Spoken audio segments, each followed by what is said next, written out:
That's almost exactly identical. I don't know what you want to do with that. Maybe nothing. So we'll talk more about that in a little while. Right now, I'm really excited to have Brad May back on the show. For me, it's been a long time since talking to Brad. Of course, no introduction needed here. Over 1,000 games in the league. One of the most famous goals in Sabres history, if not number one. Brad, Mike Shope here. How's life? Hey, Mike. How you doing? I'm all right. What's new with you? Hey, that was a really nice introduction. I appreciate that. You're welcome. It was many years ago, 1993, that goal. But above and beyond that, my 7.5, 8 seasons I was with the Sabres were truly memorable. And I was actually in Buffalo the last couple of days and missed my friends there for sure. Yeah, you never forget your first, right, Brad? I mean, this is the organization you started with, and many great memories the fans have, too. Yeah, you know what? It was an incredible place for me to start my career. I'm sure I've told this story many times, even on the air with the Sabres, but I was such a lucky guy. I got selected to play in Niagara Falls for the Niagara Falls Thunder when I was a teenager, of course, and then I was drafted 25, 30 minutes down the road to the Buffalo Sabres. So I felt like I was a semi-local boy, exactly how Jerry Meehan announced it at the draft floor. I was given a really neat opportunity to kind of, immerse myself into obviously Western New York, but the Niagara Peninsula, 30 minutes away, made it much easier to make the team, but also make that jump from junior hockey to the NHL. Yeah, I get it. It wasn't such a foreign thing, right? I mean, you could go to places you knew. You grew up in Toronto anyway, or near Toronto, so I think that would be a pretty good advantage for a young player. Buffalo has long been a town where, I mean, hockey people, so many over the years have made their homes here. And I just wonder, like, what it is for you about this area that, on the occasion of Give 716, that makes it so special to so many. Well, number one, if I could just speak of myself for a moment, I live just north of Toronto, so I'm not too far away. I'm on the highway right now, but because I left Buffalo. But yeah, if I wasn't living north of Toronto where I grew up, I could see myself living in Western New York, right in Buffalo. I mean, it feels like home. The cool part about 716, and of course the Day of Giving, and through the organizations in Buffalo and all the 501c3 charities, there's so many that are underserved and maybe just don't get in front of the masses. What an unbelievable endeavor from Mr. and Mrs. Pagula down, from the Bills, the Sabres, the Bandits, obviously just the community itself at large.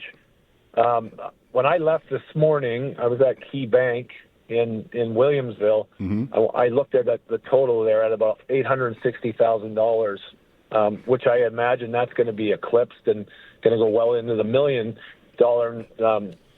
threshold. It just speaks volumes of the community, obviously the people in Buffalo, Western New York, and understanding that there's so many wonderful charities and giving people, philanthropic people that, you know what, they give of themselves, and to have the support of their community is amazing. Last night, I was at the draft room right beside the arena, mm-hmm. and there was a couple hundred people there. It was really, really cool. Obviously saw football fans, lacrosse fans, hockey fans, and a lot of this money is desperately needed in those certain sectors. And I'll just give you one quick story, Mike, if you don't mind. Please. I met I forget her name, but I met a woman last night who started a charity, and they give flowers and gift baskets to widowers. So like first thing you think about is Roswell Park and children with cancer, and you go down the path. There's so many people that need love and support. And this woman came up with this idea that on Valentine's Day, they give these baskets and flowers to widowers. And they've tied it into the school system where they have the children, write these Valentine cards. And it's amazing. Puts a smile on someone's face 5-10 years after losing their loved one, that, you know what, they know that they're supported and they're loved in their community. I had a tear in my eye when I gave her a hug last night, because I was like, these are things you don't hear of unless you're actually, amongst those people, or, it's hard for these people to get their story and the word out. And this 716 Day of Giving, which is wonderful, enables and has given these people an opportunity, which is fantastic. Very cool and very well said about the area, and the great point about not just the charities you hear about all the time, not that they're not worthy. With Brad May on the Western Hotline, this is Mike Schopp. One hockey-related question I wanted to ask you from your experience. I mean, you played for so long, and you also played in like all corners of North America, and then into broadcasting here and out west also.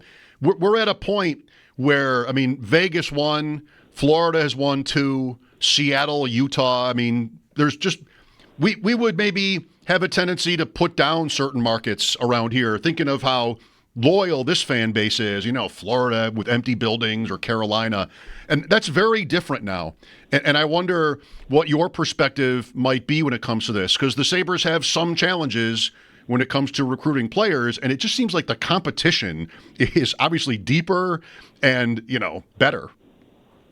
Yeah, well, you know what? So we had this conversation actually this morning, Tim Connolly and myself, and along with Marty Biron and Brian Duff. They did their show from the Key Bank, the branch that we were at. We had a conversation basically talking about, obviously, there's the zero state taxes, there's the different regions in the country. Of course, you got Canada, you're dealing with provincial governments and state governments and all these different things. The bottom line is winning begets winning. So, it's the chicken and egg theory. Is it the tax structures of these different states and cities that, are obviously more advantageous for players? That's true. Climate is definitely a differentiator. But at the end of the day, hockey players want to play hockey, and they want to win hockey games, and they want to be part of a vaunting program that actually produces wins and certainly a lot of excitement and fun. So for Buffalo, listen, we know, the people that are listening to this show know that Western New York, certainly Buffalo Sabres, they've had a tough run. They haven't been a good team winning-wise for quite some time, and that's going to hurt them. If they can find the way to turn the corner with the talent and the players they do have, find that spirit and resolve to go win more hockey games, they won't be a problem recruiting players to come play in Buffalo. And the Buffalo Bills possibly going to another Super Bowl run, all this stuff. Buffalo's an incredible place. It definitely gets overlooked at times when you start looking at all these other factors. But the bottom line is hockey players want to play on a good hockey team, have an opportunity to win and compete. And I see that happening. I see that being such an opportunity for the Buffalo Sabres and certainly these young players. Grab the bull, bull by the horns and get after it. I'm obviously somewhat biased. I love my life in Buffalo, and there's no question there's competition with other markets. But the game of hockey has grown. The talent level is absolutely the best it's ever been. And somehow management and coaching, obviously in Buffalo, have to figure out a way with the players they have to go and win hockey games. If they do that, it'll take care of itself. Right. Just as it has at other times in the Sabres history. Like what those 2 incredible seasons, 06 and 07, where did that come from? Like they were just out of bankruptcy, and it felt somewhat like this, where like maybe they could have been moved, Brad, in those years for a minute, but they did not have put to them super high expectations out of the lockout, and they killed it. So that you can always be optimistic, because sometimes you just don't see it coming. Well, and the whole point there is, and I recognize why we're talking today about obviously 716 Day and raising my charity and the great community of Western New York. Bottom line is you got to win hockey games. If you win hockey games, that takes care of itself. The excitement will be back in the building. That excitement will bring more fans, more money, and more eyeballs to the product. And the bottom line is they got Lindy Ruff, who's had success in Buffalo as a player and as a coach and manager, and he's there and he's got his team and he's got to find a way to beat. There's 31 other teams that want to beat Buffalo's ass every day that they play them. And sometimes over the last 10, 15 years, it's probably been an easier night for some of those teams playing against the Buffalo Sabres. Some way, somehow, I don't know, go back to maybe, this is me being a little bit biased, but go back to 1995-96 when Ted Nolan was our coach. We were the hardest working team in hockey, or certainly branded as that. We didn't end up making the playoffs that season, the last year at the odd. But you know what? We are damn exciting. We brought a different element, which obviously is not in the game today, but we had a heart and a spirit and in the world of becoming a Catholic, backstopping our team. But and that helps. But at the end of the day, you got to find a way. It's not just about skating, shooting, and beautiful hockey plays. It's about taking the will away from your opposition. It's about making any night in Buffalo a difficult night to play. Brad May with us, and of course. Sorry. Oh, and of course the talent level, right? I mean, at the end of the day, they got to win hockey games. If they do that, I'll be a fan. I'll be driving down from Toronto all the time to come watch. I didn't mean to step on you there. The connection was breaking up, so I wasn't sure I still had you. By the way, I should probably not mention 06-07 without also mentioning that you were on the Cup winner that year in Anaheim. That had to be memories you won't forget.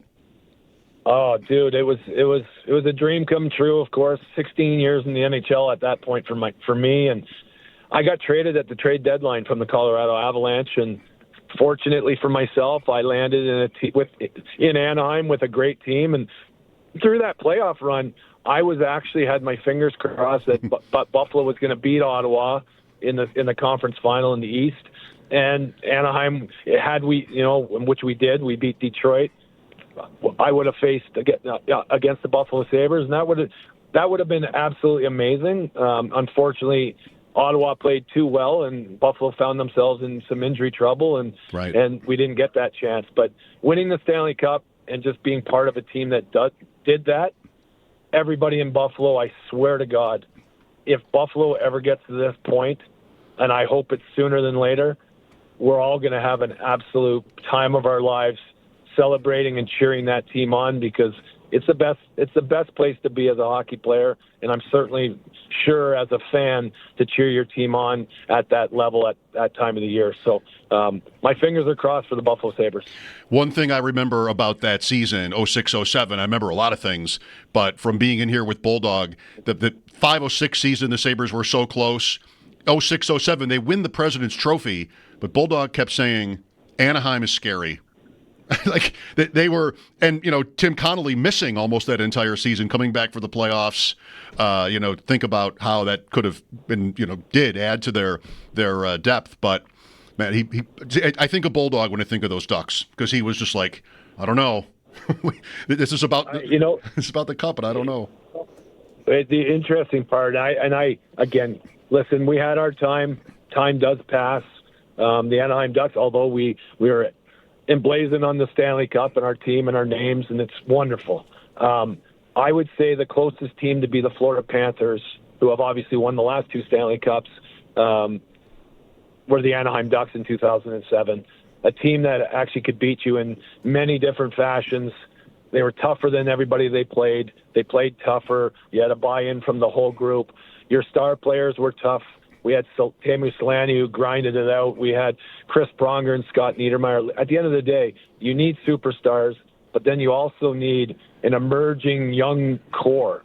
And that group was Corey Perry, Ryan Getzlaff, Chris Kunitz, who goes on to win 4 Stanley Cups. Wow. We had tough guys in George Peros and Sean Thornton. You know what? When I look at the Florida Panthers, the way they beat their team, the teams they played, they took the will away from the Tampa Bay Lightning, the Toronto Maple Leafs, rolled over Carolina, which I didn't see coming. And then, of course, David, for the most part, Florida was a good team. And you know what? If I'm a Buffalo Sabre fan, I want to get some of that spirit in my lineup. Yeah, that's a good comp. Dustin Penner, another one from that Ducks team you were on. Big guys. Well, thank you, Brad. It's great to talk to you again, and appreciate, on behalf of everybody involved, your efforts in helping give 716 Day come off. Well, the coolest part about it, Mike, is you can't do it alone. You do it as a team and as an organization, and I swear to God, the community of Western New York is second to none, and it was beautiful to be a part of it. But it takes many of us to show up and do this stuff, and of course, it takes all the people that are so kind and generous to donate. So I really do hope that the 716 Day is a success and has been, and really, really thrilled that I was asked to be part of it. Very nice. Thanks, Brad. Enjoyed talking to you as always. Take care. All the best to you guys. Thank you. Brad May.